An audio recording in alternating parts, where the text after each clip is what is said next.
Now, her camp is declaring victory despite no official winner being called.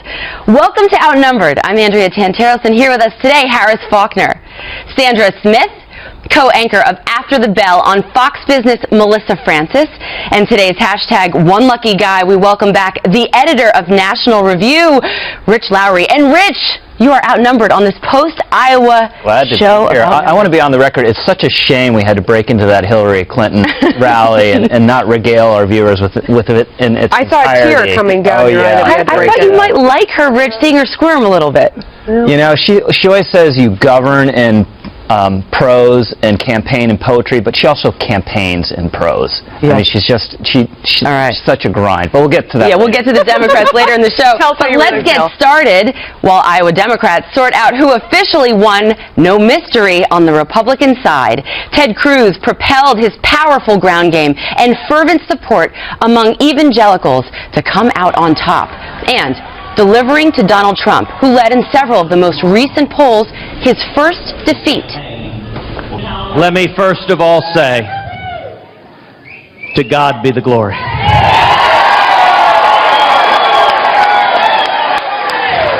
Tonight is a victory for courageous conservatives across Iowa and all across this great nation.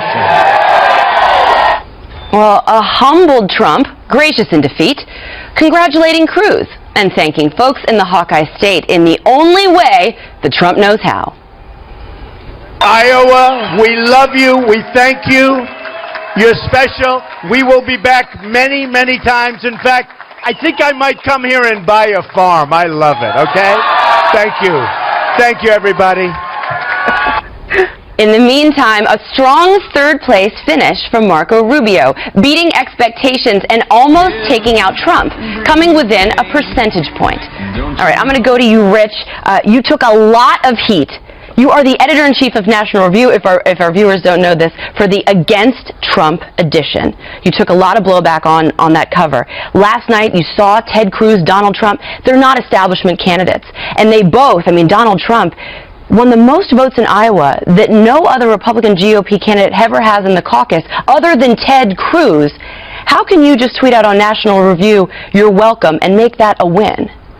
Look, this is an enormous win. Ted Cruz is a conservative. There's no doubt about his principles. And he went out there and won despite the fact that he opposes the ethanol mandate. Donald Trump, by the way, pandered all he could on ethanol. Despite the fact that the governor of Iowa opposed him. Despite the fact they had various establishment figures kowtowing to Donald Trump because they so disliked Ted Cruz. And Ted Cruz did this the right way.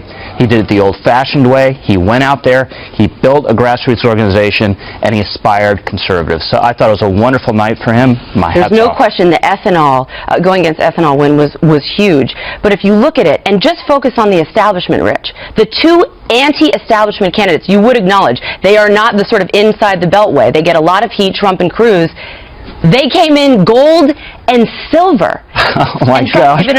Have you been paying any attention to what Bob Dole says about Donald Trump or any of these senators say about Donald Trump? What they sense about Donald Trump is ultimately ideas don't matter to him, only quote-unquote getting something done is. So they have tilted towards Trump and against Cruz. Now look, there's no doubt, if you look at this electorate, 90% of the vote was won by people who have never held office or didn't hold federal office before 2010. That includes Ted Cruz, that includes Marco Rubio, includes Ben Carson. All three of those men are principled conservatives, whereas Donald Trump isn't. Right, but you cannot argue, Harris, with the fact that both of these men have been really, they've had everything thrown at them from the establishment and the Beltway. And they did pretty well. Trump did well in rural Iowa. He did underperform polls, though. Do you think it had to do with him missing the Fox debate? You know, I think the Fox debate played a role in this way. I don't know that it helped Trump lose, because if you're not in first place, remember he said that second doesn't count. That was back in June. Yeah. But it did help Marco Rubio, though, because it gave him more of a platform, and it gave them more minutes to divide up against, among themselves the night of the debate. But the others who won were the voters.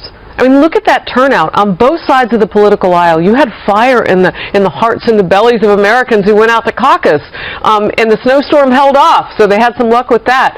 I mean, that was mostly Donald Trump. So Rick, that was can I mostly take him. a second to press Sure. you of all Yeah. people. Is there anything positive you can say about the campaign and the performance that Trump did have in Iowa? Look, I mean, he's look. just tweeted out, he's actively tweeting right now. He said, because I was told I could not do well in Iowa, I spent very little there. He said a fraction of Cruz and Rubio. Came in a strong second.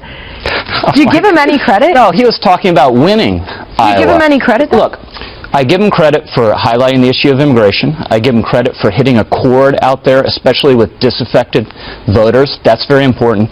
But he went to Iowa and he lost. And he was beaten fair and square by Ted Cruz. And if this thing had gone one more day, Rubio probably would have clipped him. And it's because he skipped the Fox debate. He insulted one of the anchors, called her these vicious personal names, and was arrogant. He went out and said, I could actually shoot people, and I would still get support. And there's a reason his support collapsed in the final days. You look at all the entrance polls, people decided the last week, last 2 days, last day, they went to Rubio and Cruz. But, Rich, do you see why the voters are angry? Because the establishment has put up candidates like McCain and Romney who are not conservatives in the past. So this is what's really bizarre to me. But why would you nominate a non-conservative? This is what I don't understand. If you're angry about the party nominating non-conservatives, why would you support a non-conservative? Because the party has shifted into a nationalist mode, and the voters are angry, and they've been discounted and insulted by writers at your publication. It's really, really rude. It's Andrea, really awful to treat the voters that way. He lost last night. This is what I don't understand. And one of the reasons he's lost is conservatives went out and made the case he's not a conservative. And yes, there was a lot of blowback to what we did and what others have done, like Mark Levin and Glenn Beck and Ben Sass. I haven't seen anyone stand up and credibly say, no, you're wrong. Donald Trump has always been with us. He's a principled Reagan conservative. But tell me no one can Rich, make that tell case me this logic. because it doesn't exist. This is the logic I'm hearing from you. Third place is a win, second place is a loss, and first place, basically, Melissa, I'm hearing from some people, is irrelevant. How is that logical establishment spin this morning? See, I wish it was as noble as you're making it out to be, but unfortunately what this means to me is that money still rules the day. I mean, if you look at how much money Ted Cruz spent, for example, $3.6 million at the end of 2015 alone to Cambridge Analytica, which built psychographic profiles of voters in order to micro-message them what to do. He spent a fortune. Hang on, Trump hired that firm L2, but he only paid them about $235,000 and took them on as consulting. He tried to do it without spending money because he's rich and cheap, and that's how you do stuff, without spending money. It didn't work, and I think that's the lesson he learned. He only spent $700,000 on people, nothing compared to what Cruz did. Sadly, he spent $1.2 million on hats. Come on, Donald. I mean, I think it came down to money. Tragically, I don't want our process to be controlled by that, but I think what Trump proved is you can't do it with enthusiasm alone. All right, so Ben Carson... Or just social media, because if you look at the get out the vote that he did on Twitter and Facebook, it was nice, but it might not have been the same as having the 12,000 people on the ground that Ted Cruz brought in. Trump also, we got to get to this. Hold on, Rich. We got to popular. get to this Carson sound. Last night, Carson supporters are very upset. It looks like that he is out, is what one man from Iowa, Steve King, tweeted last night. But look at what happened. Listen to this sound about Carson supporters and why they are so angry at the dirty tricks that they are alleging that Ted Cruz's campaign committed last night. Listen. If Ted Cruz doesn't know about this, then he clearly needs to very quickly get rid of some people in his organization. And if he does know about it, isn't this the exact kind of thing that the American people are tired of? Why would we want to continue with that kind of, shenanigan? All right, so Sandra, there was supposedly a tweet, as I mentioned, sent out last night by Steve King, basically saying that he was out because Carson said he was going to go home and get some clothing. Dirty tricks. Carson supporters are very upset today. What do you make of this back and forth? I mean, should Ted Cruz's campaign apologize if these accusations are true? Well, and Dr. Carson, I think, is saying that people should lose their jobs over this, if true. So these are allegations at this point. Obviously, it should be looked into further. These would be considered very dirty tricks. Do you think they're true, Rich? I mean, you think that Cruz's camp was actually they played on the rumor and the report that Carson was leaving the campaign trail, which is a very odd thing to do in between Iowa and New Hampshire. But Carson was polling about 9 or 10%. Before the caucuses, he got about 9%. when the actual vote happened. And going back to Trump, think about Trump. You look at the Des Moines Register poll, his fave-unfave was about 50-50. Iowa voters, and I don't think those of us sitting in TV studios should judge Iowa voters, focused on this very carefully, and they looked at Trump very carefully, and a lot of them didn't like what they saw because Iowans are conservative. They're evangelicals. They're principles. It's not a natural fit, but for Trump to do that well in rural religious Iowa, it is astounding. And the point is that I would never besmirch the voters' opinions. I don't know why the establishment has been besmirching them. You're the and one discounting discounting. them and You're the one them discounting for the weeks winner. And weeks and weeks. You're it's very discounting the winner of the Iowa caucuses. That's why people are so upset, Ted Cruz. They're very You're upset upset about that Ted Cruz won Iowa? No, I'm actually thrilled. That So Ted am I. Cruz, So am I. I'm thrilled. I'm Good. thrilled. But my We can point agree is on about that. the establishment, Rich. The What's that? establishment. The voters spoke out last night and handed the anti-establishment You say that word a lot, but what does it mean? What does it mean? It means the typical Beltway So Bob Dole. Is Bob in the Dole past. establishment? Is In the Bob past. Dole establishment? Yes, but So why is he pro-Trump? I used to be Why is he too. favorable to Trump? Because I used to be too, Rich, and we're tired of losing elections. We want a Okay. nationalist Well, your that's man actually just going to buck the party. lost an election in Iowa. Well, I don't think a silver discount it. in You religious should take rural it Iowa seriously. is a loss by any stretch.